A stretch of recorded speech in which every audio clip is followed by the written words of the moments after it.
वह महिंद्रा होगी। महिंद्रा समूह ने इलेक्ट्रिक वाहनों पर अपना दांव और गहरा कर दिया है। उसने चेन्नई में एक कार्यक्रम में तेज चार्जिंग और ज्यादा माइलेज का वादा करते हुए दो नई इलेक्ट्रिक एसयूवी लॉन्च की हैं। भारत ने हाल ही में एक ऐसी चीज लॉन्च की है जिसकी किसी ने कल्पना भी नहीं की थी और इसने पूरे ऑटो उद्योग में हलचल मचा दी है। खबरों के मुताबिक नई पीढ़ी के इलेक्ट्रिक वाहनों का एक बेड़ा चुपचाप जमीन पर उतर आया है और ये न सिर्फ तेज हैं बल्कि स्मार्ट, शक्तिशाली और वैश्विक स्तर पर प्रतिस्पर्धी भी हैं। प्रधानमंत्री मोदी के पर्यावरण अनुकूल दृष्टिकोण और महिंद्रा के अत्याधुनिक प्लेटफॉर्म के समर्थन से ये इलेक्ट्रिक वाहन सभी जगहों पर लोगों का ध्यान आकर्षित कर रहे हैं। और अगर अंदरूनी सूत्रों की बात सच है तो यह लॉन्च इलेक्ट्रिक वाहन जगत के बारे में हमारी सारी जानकारी को पूरी तरह बदल सकता है। दुनिया को लगता था कि टेस्ला अछूती है, लेकिन अब सब कुछ बदल गया है। इलेक्ट्रिक बदलाव कोई देख नहीं रहा था। सालों से इलेक्ट्रिक वाहनों की बातचीत में उन्हीं लोगों का दबदबा रहा है। अमेरिका में टेस्ला थी, चीन में BYD थी और यूरोप में जर्मन लग्जरी ब्रांड धीरे धीरे शून्य उत्सर्जन मॉडल की ओर बढ़ रहे थे। भारत, इसका शायद ही जिक्र किया गया, अक्सर इसे बहुत अव्यवस्थित बुनियादी ढांचे की कमी और वैश्विक ईवी दौड़ में लागत के प्रति अत्यधिक संवेदनशील बताकर खारिज कर दिया गया।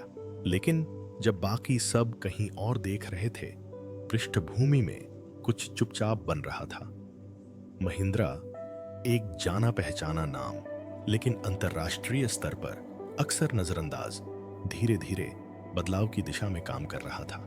कोई जोरदार घोषणा नहीं, कोई वायरल अनावरण नहीं, बस चुपचाप सोची समझी प्रगति। और जब आखिरकार अपनी ताकत दिखाने का मौका आया तो उन्होंने कोई छोटा मोटा बदलाव या कोई कॉम्पैक्ट सिटी कार नहीं पेश की। वह BE6 लेकर आए एक आकर्षक AI संचालित इलेक्ट्रिक SUV जो पूरी तरह से नए आर्किटेक्चर पर बनी है। यह सिर्फ एक कार नहीं थी बल्कि एक घोषणा थी। B6 महिंद्रा के बॉर्न इलेक्ट्रिक प्लेटफॉर्म के तहत पहली बड़ी रिलीज थी और इसने तुरंत ही सबका ध्यान अपनी ओर आकर्षित कर लिया। यह इंग्लो नामक एक बिल्कुल नए प्लेटफॉर्म पर आधारित थी जो खास तौर पर इलेक्ट्रिक वाहनों के लिए बनाया गया था। इसका फर्श समतल था, गुरुत्वाकर्षण का केंद्र नीचा था और यह इतना मॉड्यूलर था कि विभिन्न प्रकार की बॉडी स्टाइल और बैटरी पैक को सपोर्ट कर सकता था।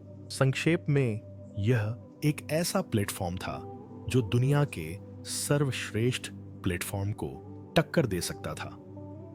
और एक बार तो आंकड़ों ने कहानी बयां कर दी।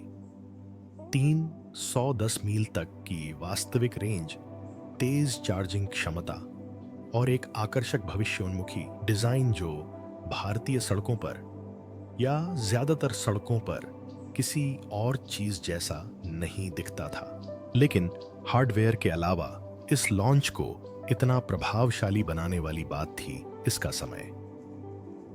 वैश्विक वाहन निर्माता अभी भी आपूर्ति श्रृंखला की समस्याओं, इलेक्ट्रिक वाहनों की सामर्थ्य में कमी और नियामकीय बदलावों से जूझ रहे थे। इन सबके बीच महिंद्रा ने एक पूरी तरह से सक्षम उत्पादन के लिए तैयार इलेक्ट्रिक वाहन बाजार में उतार दिया और उनका लक्ष्य सिर्फ भारत नहीं था। इस वाहन को पहले दिन से ही यूरोपीय मानकों के अनुरूप डिजाइन किया गया था। कुछ ही हफ्तों में ब्रिटेन और दक्षिण अफ्रीका को निर्यात की अफवाहें फैलने लगीं। पहले तो वैश्विक मीडिया को समझ नहीं आ रहा था कि इस बारे में क्या सोचें। क्या ये एक संयोग था, एक सीमित समय के लिए शोकेस प्रोजेक्ट से? लेकिन महिंद्रा पहले ही प्रोटोटाइप चरण से आगे बढ़ चुका था। B6 पहले ही शुरुआती खरीदारों को भेज दिया गया था और शुरुआती समीक्षाएं आश्चर्यजनक रूप से सकारात्मक थीं। ऑटोमोटिव पत्रकारों ने इसके आराम, त्वरण और हैंडलिंग की खूब तारीफ की। महिंद्रा के नए AI संचालित सॉफ्टवेयर प्लेटफॉर्म माया सिस्टम को किसी भी गैर प्रीमियम इलेक्ट्रिक वाहन में अब तक देखे गए सबसे सहज इंटरफेस में से एक बताया गया। पहले मजबूत यूटिलिटी वाहनों और ट्रैक्टरों के लिए मशहूर रहे इस ब्रांड के लिए यह एक क्रांतिकारी बदलाव था। लेकिन असली आश्चर्य सिर्फ यह नहीं था कि महिंद्रा ने यह कर दिखाया, बल्कि यह था कि उन्होंने इसे कोई बड़ा मुद्दा नहीं बनाया। कैलिफोर्निया से कोई आकर्षक लॉन्च कार्यक्रम प्रसारित नहीं किया गया, कोई आक्रामक मार्केटिंग अभियान नहीं, बस एक प्रेस विज्ञप्ति, एक टेस्ट ड्राइव का निमंत्रण और फिर सन्नाटा।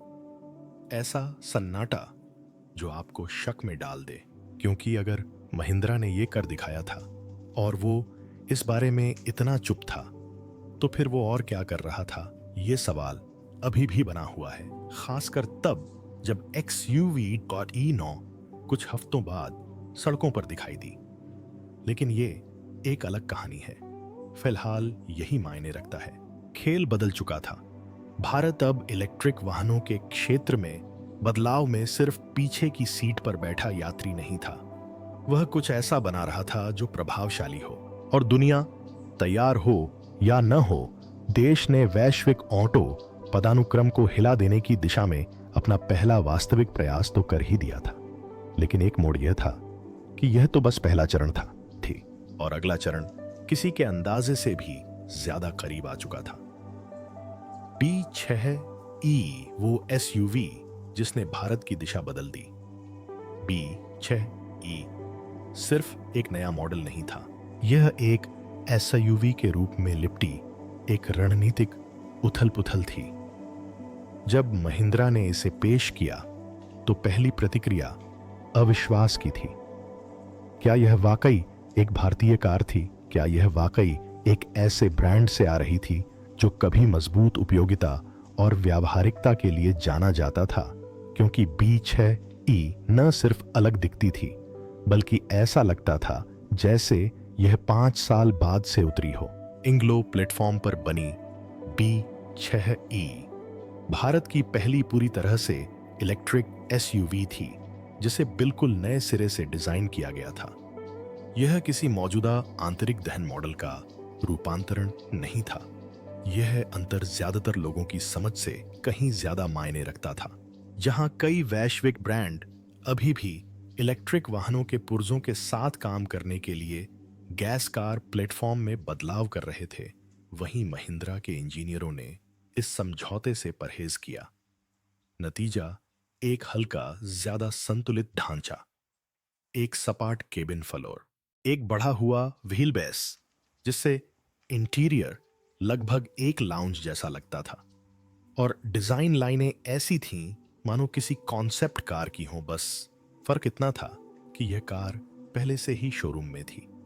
हुड के नीचे, या यूं कहें कि फर्श के नीचे, एक बैटरी पैक था जो 79 kWh तक की क्षमता प्रदान करता था। असल दुनिया में ड्राइविंग रेंज के आंकड़ों में देखें तो यह 310 मील के आंकड़े को छू गया। Dual motor all wheel drive variant 0 से 60 मील प्रति घंटे की रफ्तार सिर्फ 6 सेकंड से भी कम समय में पकड़ सकता था। यह कार के नंबरों को तो नहीं बताता, लेकिन इतना तेज है कि आपको महिंद्रा बैज पर दोबारा नजर डालने पर मजबूर कर देता है। यह सिर्फ एक भारतीय इलेक्ट्रिक वाहन के लिए ही अच्छा नहीं था, यह हम बस। लेकिन जिस चीज ने लोगों को, खासकर विदेशी प्रतिस्पर्धियों को असल में परेशान किया, वह था सॉफ्टवेयर।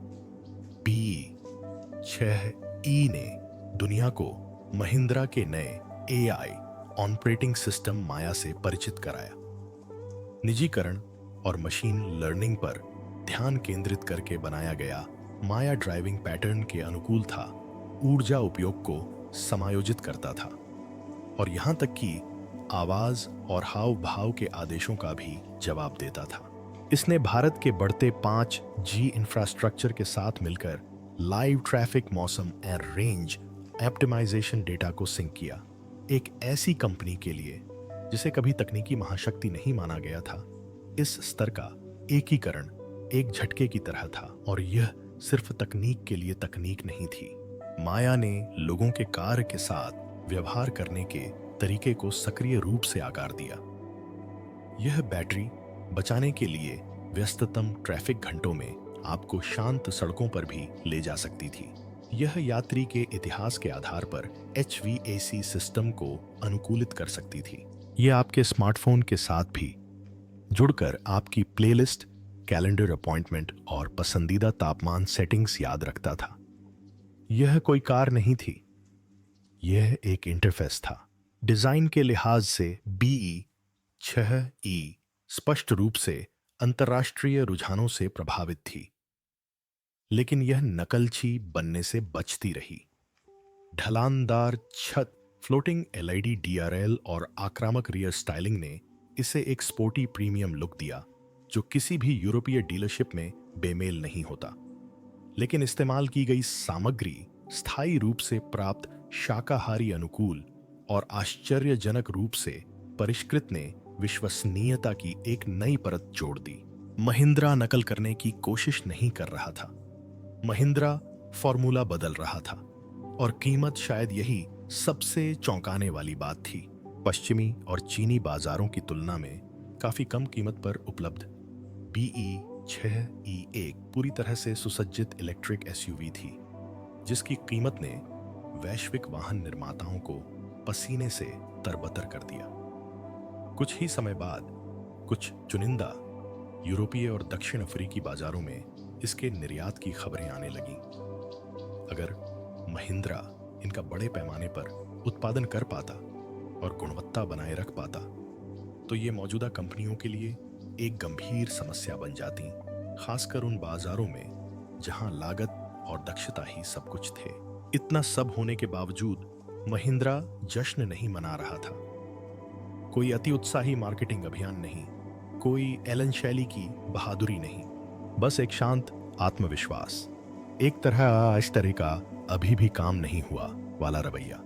और इसके पीछे एक ठोस कारण भी है, क्योंकि BE-6E भले ही प्रभावशाली थी, लेकिन सिर्फ पहली डोमिनो थी। इसके बाद जो आया उससे साफ हो गया कि ये सिर्फ एक कार की बात नहीं थी, ये एक बहुत बड़ी योजना थी। और अगले रिलीज के साथ यह योजना साकार होने लगी।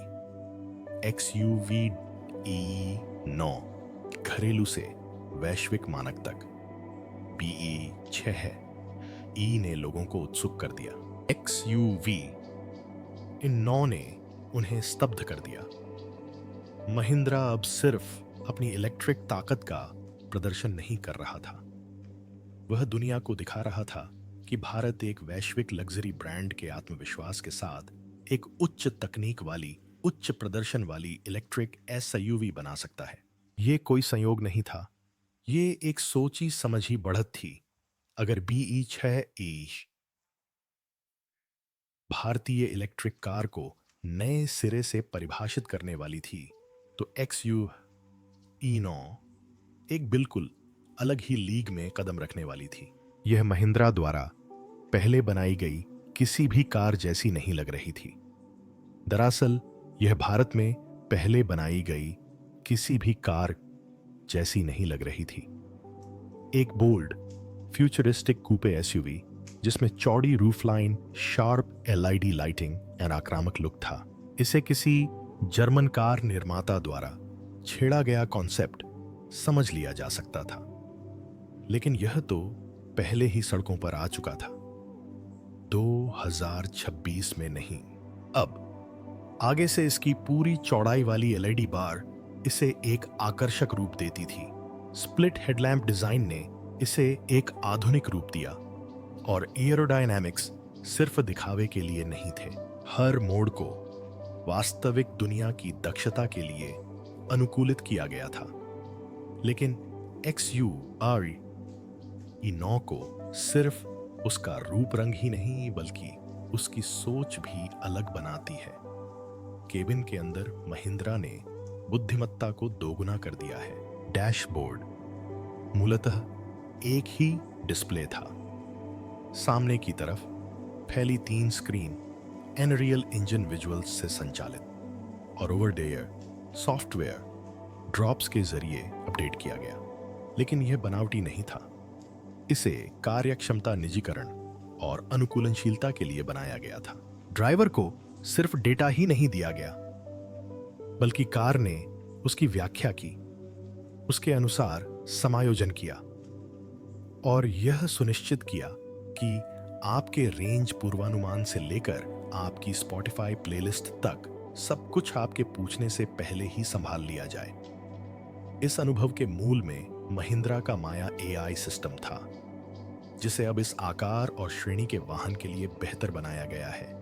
एआई ने सिर्फ यह नहीं सीखा कि आप कैसे गाड़ी चला रहे हैं, बल्कि इसने सड़क की गुणवत्ता के आधार पर सस्पेंशन की कठोरता को समायोजित किया, अलग अलग ड्राइविंग शैलियों के लिए पावर आउटपुट को फिर से कैलिब्रेट किया और यहां तक कि ड्राइवर की सतर्कता पर भी नजर रखी। यह दूसरी कारों से बात करता था, ट्रैफिक सिग्नल से बात करता था, यहां तक कि लाइव रेंज पुनर्गणना के लिए यह मौसम उपग्रहों से भी जुड़ जाता था। अगर BE60 स्मार्ट था तो XUV-E9 सीमांत मानसिक था। परफॉर्मेंस के मामले में इसने अपने इरादे साफ कर दिए। Dual motor all wheel drive, तुरंत टॉर्क डिलीवरी और 7 सेकंड से भी कम समय में 60 मील प्रति घंटे की रफ्तार। यह टेस्ला प्लेड के आंकड़ों के पीछे नहीं भाग रहा था, लेकिन असल मुद्दा यह कभी नहीं था। यह उन रोजमर्रा के लग्जरी खरीदारों को लक्षित कर रहा था जो एक ही पैकेज में गति, आराम और बुद्धिमत्ता चाहते थे, और इसने यह सब पूरा भी किया। लेकिन शायद सबसे दिलचस्प बात यह कोई हेलो उत्पाद नहीं था। महिंद्रा ने इसे दिखावा करने और चले जाने के लिए नहीं बनाया था। XUV9 बड़े पैमाने पर उत्पादन के लिए खासकर अंतरराष्ट्रीय बाजारों में तैयार की गई एक उत्पादन रणनीति का हिस्सा थी। उद्योग के जानकारों के अनुसार सार्वजनिक लॉन्च से महीनों पहले ही यूरोप के लिए होमोलोगेशन पूरा हो चुका था। जर्मनी, ब्रिटेन और अफ्रीका के चुनिंदा क्षेत्रों के लिए शिपमेंट की योजना बनाई गई थी, कम लागत वाले आयात के तौर पर नहीं, बल्कि प्रतिस्पर्धी के तौर पर। और फिर भी महिंद्रा ने अपनी क्षमता से ज्यादा जोर नहीं दिया। न कोई विजय घोष था, न ही कोई प्रेस कॉन्फ्रेंस जिसमें अधिकारी बाजार में तहलका मचाने की बात कह रहे हों। बस ब्रांड के संचार में एक साधारण सा संदेश छिपा था। भविष्य इलेक्ट्रिक का जन्म ले चुका है। सूक्ष्म लेकिन जानबूझकर। साफ था कि वे कुछ रच रहे थे और यह आखिरी काम नहीं था। इसी बीच कानाफूसी फैलने लगी। B6E और XUV-E9 दोनों ही महिंद्रा की ईवी रणनीति का मूल नहीं थे। वे तो नींव थे, और आगे जो आने वाला था वह सिर्फ लाइनअप का विस्तार नहीं था, बल्कि एक बयान था। क्योंकि अगर महिंद्रा पहले से ही इतनी उन्नत इलेक्ट्रिक गाड़ियां बना सकता है, इतनी प्रतिस्पर्धी कीमतों पर और इतनी आसानी से लॉन्च कर सकता है, तो वे आगे क्या करने का इंतजार कर रहे थे? और टेस्ला अचानक ध्यान क्यों दे रही थी नरेंद्र मोदी के पर्यावरण के अनुकूल प्रयासों और अरबों डॉलर के समर्थन की वजह से? जैसे ही महिंद्रा की इलेक्ट्रिक एसयूवी चुपचाप हाईवे, अंतरराष्ट्रीय टर्मिनल और यूरोपीय तो ब्लॉग पर दिखाई देने लगी, सुर्खियां धीरे धीरे मशीनों के पीछे की मशीनों की ओर मुड़ने लगी। भारत का तेजी से बढ़ता इलेक्ट्रिक वाहन पारिस्थितिकी तंत्र, और उस मशीन के केंद्र में प्रधानमंत्री नरेंद्र मोदी थे। किसी नाममात्र के नेता के रूप में नहीं, बल्कि एक रणनीतिकार के रूप में। हमेशा से ऐसा नहीं था। वर्षों तक भारत इलेक्ट्रिक मोबिलिटी के मामले में पिछड़ा रहा। चार्जिंग इंफ्रास्ट्रक्चर की स्थिति ठीक नहीं थी। इलेक्ट्रिक वाहनों को अपनाने की दर इकाई अंकों में ही रही। ज्यादातर वाहन निर्माता लागत और बैटरी आपूर्ति की समस्याओं का हवाला देकर हिचकिचा रहे थे। लेकिन समय के साथ चीजें बदलने लगीं, और यह कोई संयोग नहीं था। मोदी सरकार ने ऐसे सुधार, नीतिगत बदलाव और प्रोत्साहन लागू किए जिन पर देश के बाहर बहुत कम लोगों का ध्यान था। इलेक्ट्रिक वाहन खरीदने वालों के लिए कर में छूट से लेकर बैटरी निर्माण के लिए सब्सिडी तक ढांचा ईंट दर ईंट बिछाया जा रहा था। फिर पीएलआई यानी उत्पादन आधारित प्रोत्साहन योजनाएं आईं। हरित तकनीक पर दांव लगाने को तैयार कंपनियों के सामने अरबों डॉलर के प्रलोभन पेश किए गए। महिंद्रा ने पूरी ताकत से इसमें हाथ डाला और जब दूसरे लोग हिचकिचा रहे थे, महिंद्रा ने संसाधन, प्रतिभा और अनुबंध जुटाना शुरू कर दिया। वे सिर्फ इलेक्ट्रिक वाहन नहीं बना रहे थे, अरे हम आपूर्ति श्रृंखला का निर्माण स्वयं कर रहे हैं। लिथियम बैटरी संयंत्र, कृत्रिम बुद्धिमत्ता अनुसंधान केंद्र, ताप प्रबंधन परीक्षण प्रयोगशालाएं, ऐसे कदम जो सुर्खियां तो नहीं बनाते लेकिन आगे चलकर तय करते हैं कि जीत किसकी होगी। लेकिन मोदी सिर्फ नीति तक ही सीमित नहीं रहे। उन्होंने इलेक्ट्रिक वाहनों को राष्ट्रीय चर्चा का विषय बना दिया। भारत के ऊर्जा स्वतंत्रता शिखर सम्मेलन में उन्होंने मंच पर खड़े होकर कहा, हमारे लिए स्वच्छ ऊर्जा कोई विलासिता नहीं है, यह एक क्रांति है। हम अनुसरण नहीं करेंगे, हम नेतृत्व करेंगे। उनका लहजा दिखावटी नहीं था, बल्कि भविष्यवाणी करने वाला था। और हालांकि उन्होंने सीधे तौर पर महिंद्रा का नाम नहीं लिया, लेकिन संदेश साफ था। भारतीय कंपनियों को सरकार का आर्थिक, राजनीतिक और तार्किक रूप से पूरा समर्थन प्राप्त था। पर्दे के पीछे चीजें तेजी से आगे बढ़ रही थीं। एक्सप्रेसवे के किनारे चार्जिंग स्टेशन खुल रहे थे। सरकारी बिजली कंपनियों ने इलेक्ट्रिक वाहनों के अनुकूल स्मार्ट ग्रिडों को एकीकृत करना शुरू कर दिया है। सॉलिड स्टेट बैटरी के क्षेत्र में अग्रणी स्टार्टअप्स को सरकारी निवेशकों से चुपचाप धन मिल रहा है। यहां तक कि ग्रामीण क्षेत्रों में भी इलेक्ट्रिक कृषि वाहनों को अपनाने के लिए छोटे पैमाने पर प्रोत्साहन मिलने लगे हैं। अब बात सिर्फ निजी कारों की नहीं थी, अब बात देशव्यापी इलेक्ट्रिक कार का खाका तैयार करने की थी और महिंद्रा उस खाके में हर जगह मौजूद था। भारतीय रेलवे के साथ गुप्त सहयोग की खबरें सामने आईं ताकि अंतिम छोर तक रसद का विद्युतीकरण किया जा सके। ड्रोन फुटेज में दर्जनों परीक्षण वाहन, जिनमें से ज्यादातर बिना नंबर के थे, राजस्थान और तमिलनाडु में रात में परीक्षण करते हुए दिखाई दिए। इंजीनियरों ने बताया कि उच्च गति वाले सरकार समर्थित 5G कॉरिडोर की बदौलत डेटा केंद्रों से मीलों दूर फर्मवेयर अपडेट वास्तविक समय में हो रहे हैं। यह सिर्फ सिर्फ कारें लॉन्च करने की बात नहीं थी, यह उनके इर्द गिर्द एक पूरा तकनीकी पारिस्थितिकी तंत्र लॉन्च करने की बात थी। इस बीच दूसरे खिलाड़ियों को भी झटके महसूस होने लगे। हुंडई और किया ने भारत के लिए अपनी इलेक्ट्रिक वाहन योजनाओं को तेजी से आगे बढ़ाया। यूरोपीय वाहन निर्माता कंपनियों ने लंबे समय से रुकी हुई विनिर्माण वार्ताओं पर फिर से विचार करना शुरू कर दिया। यहां तक कि चीनी इलेक्ट्रिक वाहन ब्रांड जो कभी भारत में प्रवेश को लेकर उत्साहित थे, अब पीछे हटने लगे हैं। कुछ तो बदल गया था और चुपचाप महिंद्रा एक पुरानी कंपनी से उद्योग जगत की एक चमकती हुई कंपनी बन गई। और भी ज्यादा निराशाजनक बात यह थी कि इसमें कोई शोर नहीं था। महिंद्रा ने कोई दिखावटी मीडिया इवेंट नहीं किए। मोदी ने टेस्ला की सार्वजनिक आलोचना नहीं की। इसके बजाय भारत एक ग्रैंड मास्टर की तरह आगे बढ़ा, शांत, सोच समझकर और हमेशा 2 कदम आगे। बाहर से देखने पर तो ऐसा लग रहा था कि भारत में गर्माहट आ रही है, लेकिन ध्यान से देखने वालों के लिए यह साफ था। देश पहले ही एक सीमा पार कर चुका था और फिर भी एक सवाल अभी भी हवा में तैर रहा था।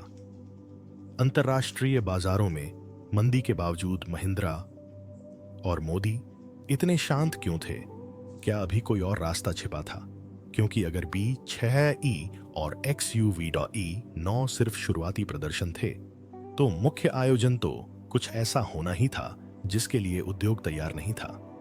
जो भी था उसकी घोषणा नहीं की गई थी, आधिकारिक तौर पर तो नहीं, लेकिन वह खामोशी किसी भी चीज से ज्यादा जोर से बोलने लगी थी।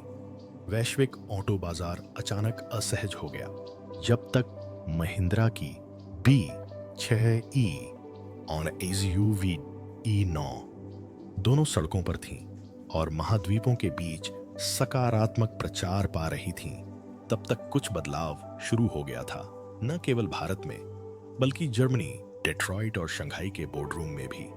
वैश्विक वाहन निर्माता अब महिंद्रा पर सिर्फ ध्यान नहीं दे रहे थे, बल्कि उसे एक खतरे की तरह देख रहे थे। चुपचाप और बिना किसी सामान्य शोर शराबे के एक कंपनी जिसे कभी स्थानीय और विशिष्ट माना जाता था, ने खुद को वैश्विक प्रासंगिकता में स्थापित कर लिया था। और यह बात लोगों को परेशान कर रही थी। टेस्ला द्वारा भारत में अपने विस्तार को टालने का अचानक लिया गया फैसला किसी की नजरों से छिपा नहीं रहा। गुजरात में एक संभावित विशाल कारखाना, जिसे कभी मील का पत्थर माना जा रहा था, अब समीक्षाधीन था। एलन मस्क ने नियामकीय माहौल और बैटरी उत्पादन संबंधी बाधाओं के बारे में अस्पष्ट टिप्पणियां की, लेकिन अंदरूनी सूत्रों की कहानी कुछ और ही थी। टेस्ला के एशिया प्रशांत विभाग के 2 अधिकारियों के अनुसार हिचकिचाहट नियमों को लेकर नहीं, बल्कि समय को लेकर थी, क्योंकि भारत पहले ही उम्मीद से ज्यादा तेजी से आगे बढ़ चुका था और महिंद्रा अब सिर्फ इलेक्ट्रिक वाहन नहीं बना रहा था, बल्कि शुरुआती बढ़त भी हासिल कर रहा था। थी यूरोपीय वाहन निर्माताओं को भी इसका असर महसूस होने लगा। स्पेन, इटली और नीदरलैंड के ऑटोमोटिव समीक्षकों द्वारा महिंद्रा की XUV E9 का चुपचाप मूल्यांकन किया जा रहा था। नतीजा आश्चर्यजनक रूप से प्रतिस्पर्धी, सिर्फ कीमत में ही नहीं, बल्कि डिजाइन, परफॉर्मेंस और तकनीक में भी। यह लग्जरी में मर्सिडीज EQ लाइनअप से आगे निकलने की कोशिश नहीं कर रहा था, लेकिन ऐसा करने की कोशिश भी नहीं कर रहा था। यह बढ़ते हुए मध्यम बाजार को लक्षित कर रहा था। खरीदार जो सस्ती चीनी इलेक्ट्रिक कारों से ज्यादा कुछ चाहते थे, लेकिन बैज के लिए ज्यादा पैसे नहीं देना चाहते थे। एक खास पल ने विश्लेषकों को चौंका दिया जब एक जाने माने जर्मन समीक्षक ने BE6E के AI सिस्टम की तुलना टेस्ला के इन कार सॉफ्टवेयर से की और पर्सनलाइजेशन और कंफर्ट फीचर्स के मामले में महिंद्रा को बढ़त दी। यही पहला असली झटका था। ऐसा नहीं था कि महिंद्रा ने जंग जीत ली थी, बल्कि उन्होंने साबित कर दिया था कि अब वे मुक्के मार सकते हैं। इस बीच एक के बाद एक कई वाहन निर्माता कंपनियों ने भारत में अपनी समय सीमा में बदलाव करना शुरू कर दिया। जो कंपनियां कभी भारत को 2027 या उसके बाद का अवसर मानकर चल रही थीं, वे अचानक आपात बैठकें करने लगीं। हुंडई ने अपने इलेक्ट्रिक व्हीकल प्लांट की योजना को आगे बढ़ाया। BYD ने उपमहाद्वीप में मार्केटिंग खर्च बढ़ाया। यहां तक कि फोर्ड, जो भारत से बाहर निकल चुकी थी, ने भी वापसी की अफवाहें शुरू कर दी हैं। इस बार बैटरी प्रथम दृष्टिकोण के साथ कुछ तो बदल गया था। भारत जिस शांत आत्मविश्वास से भरा हुआ था, वह आखिरकार सामने आ रहा था। लेकिन शायद सबसे बड़ा संकेत कि कुछ बड़ा होने वाला है, महिंद्रा के व्यवहार से ही मिला। वे किसी कंपनी की तरह अपनी सफलता का आनंद नहीं ले रहे थे। इसके उलट वे और भी ज्यादा खामोश हो गए थे। कोई इंटरव्यू नहीं, कोई आकर्षक कॉन्सेप्ट टीजर नहीं, यहां तक कि आम इलेक्ट्रिक वाहन एक्सपो में भी महिंद्रा ने अपनी कम ही उपस्थिति दर्ज कराई। यह कोई ऐसी कंपनी नहीं लग रही थी जो अपने शिखर पर पहुंच चुकी हो। ऐसा लग रहा था जैसे कुछ छिपा रही हो। कुछ पत्रकारों ने इसकी भनक पकड़नी शुरू कर दी। यहां एक लीक हुई तस्वीर, वहां एक पेटेंट फाइलिंग, आंतरिक लॉजिस्टिक्स मैनिफेस्ट में अघोषित मॉडलों का जिक्र दिखाई दे रहा था। ऐसी गाड़ियां जिनके कोड नाम B6E या XUV 9 से मेल नहीं खाते थे। एक नए सेगमेंट की चर्चा थी, छोटा, ज्यादा किफायती लेकिन उतना ही स्मार्ट।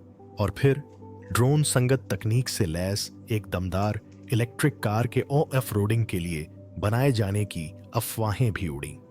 कुछ भी पक्का नहीं था, सब कुछ संदिग्ध था। सोशल मीडिया ने इसे और भी बदतर बना दिया।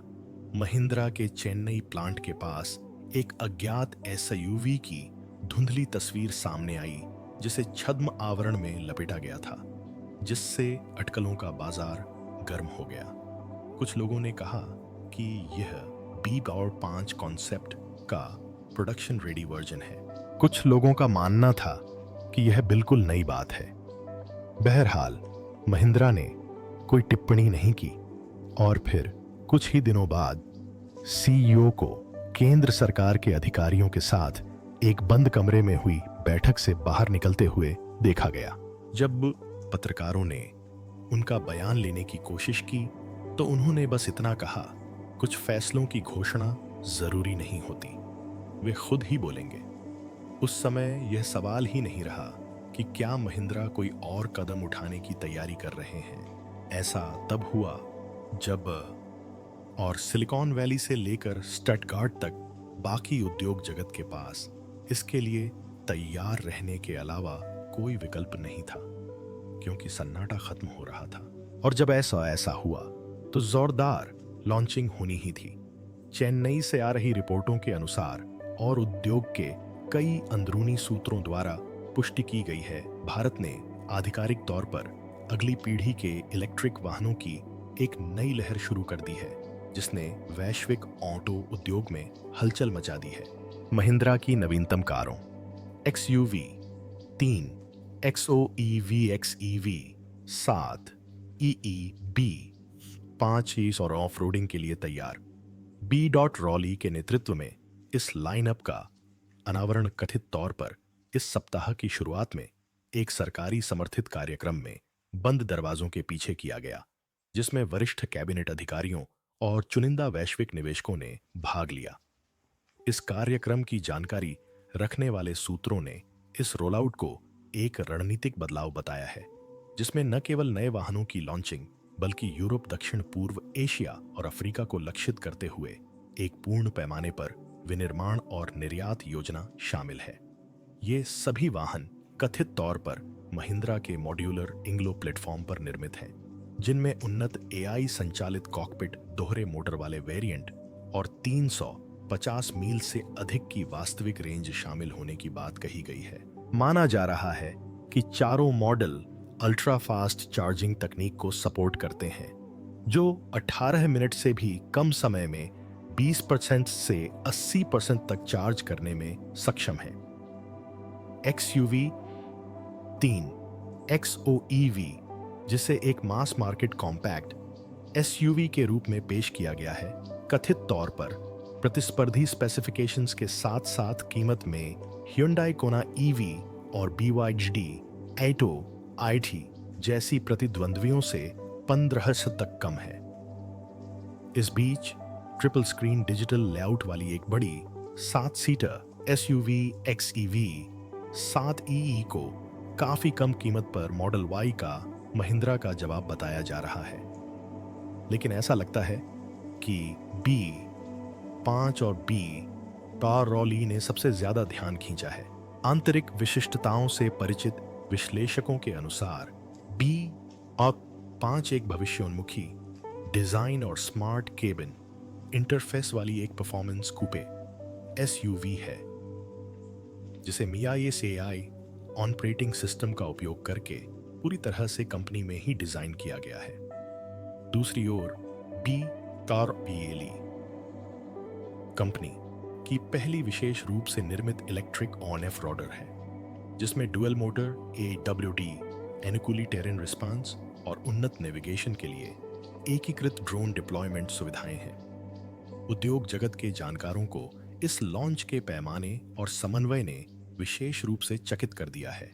ऑटोटेक दिल्ली द्वारा समीक्षा किए गए एक लीक मेमो के अनुसार नए इलेक्ट्रिक वाहनों का उत्पादन पहले से ही सीमित स्तर पर है और साल के मध्य तक पूरे भारत में चरणबद्ध तरीके से इनकी डिलीवरी शुरू हो जाएगी और निर्यात शिपमेंट 2025 की चौथी तिमाही में होने की उम्मीद है। खबरों के अनुसार इन वाहनों को यूके और यूरोपीय संघ के बाजारों के लिए स्वीकृति मिल गई है, जिससे पता चलता है कि महिंद्रा इसे घरेलू स्तर पर नहीं बल्कि वैश्विक स्तर पर आक्रामक कदम मान रही है। यह समय राजनीतिक रूप से भी महत्वपूर्ण है। प्रधानमंत्री नरेंद्र मोदी, जिन्होंने अपनी सरकार की 2047 तक ऊर्जा स्वतंत्रता योजना के तहत इलेक्ट्रिक वाहनों को अपनाने का समर्थन किया है, ने आंतरिक लॉन्च से कुछ हफ्ते पहले व्यक्तिगत रूप से इस परियोजना की समीक्षा की थी। नई दिल्ली में आयोजित स्वच्छ ऊर्जा शिखर सम्मेलन में उन्होंने कहा, भारत न केवल हरित क्रांति में भाग ले रहा है, बल्कि हम इसका नेतृत्व भी कर रहे हैं। भारी उद्योग मंत्रालय के एक वरिष्ठ अधिकारी ने पुष्टि की कि ये वाहन प्रोटोटाइप नहीं है, बल्कि उत्पादन के लिए तैयार हैं और निर्यात आवंटन पहले ही शुरू हो चुका है। ऑनलाइन जो कुछ भी व्यापक रूप से उद्धृत किया जा रहा है, उसके अनुसार महिंद्रा के सीईओ ने कथित तौर पर उद्योग प्रतिद्वंद्वियों पर निशाना साधते हुए एक साहसिक बयान के साथ कार्यक्रम का समापन किया। महिंद्रा के सीईओ ने कथित तौर पर कहा, अलविदा टेस्ला, और फिर कमरे में सन्नाटा छा गया। हमने अग्रदूतों का सम्मान किया है, लेकिन अब नेतृत्व करने की हमारी बारी है। ये कॉन्सेप्ट कारें नहीं हैं, ये सपने नहीं हैं, ये असली हैं, ये तैयार हैं और अभी आ रही हैं। भारत नहीं आ रहा, हम यहाँ हैं, और हम सिर्फ प्रतिस्पर्धा ही नहीं कर रहे, बल्कि गति भी तय कर रहे हैं। हालांकि टेस्ला ने सार्वजनिक रूप से कोई प्रतिक्रिया नहीं दी है, लेकिन विश्लेषकों ने बताया है कि कंपनी ने हाल ही में भारत में अपनी फैक्ट्री पर बातचीत रोक दी है और अपनी दक्षिण पूर्व एशिया रणनीति की समीक्षा शुरू कर दी है, जो इस बात का स्पष्ट संकेत है कि भारतीय वाहन निर्माताओं से प्रतिस्पर्धा को गंभीरता से लिया जा रहा है।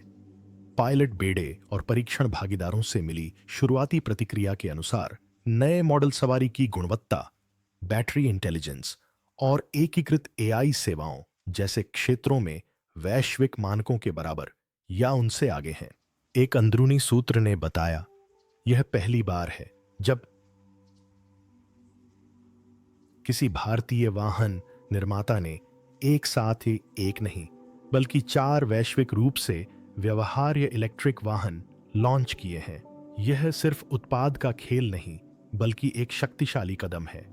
भारत ने नई पीढ़ी के इलेक्ट्रिक वाहन लॉन्च किए हैं, जो न केवल घरेलू वाहन बाजार को नया रूप दे रहे हैं, बल्कि अब रिपोर्टों के अनुसार पूरे वैश्विक उद्योग को भी चौंका रहे हैं।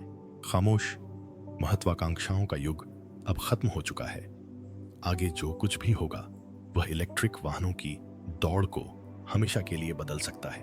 अगर भारत इतने उन्नत, इतने बड़े पैमाने और इतनी कम कीमत पर इलेक्ट्रिक वाहन बना सकता है, तो उन कंपनियों का क्या होगा जो कभी सोचती थीं कि उनका कोई असली प्रतिस्पर्धी नहीं है।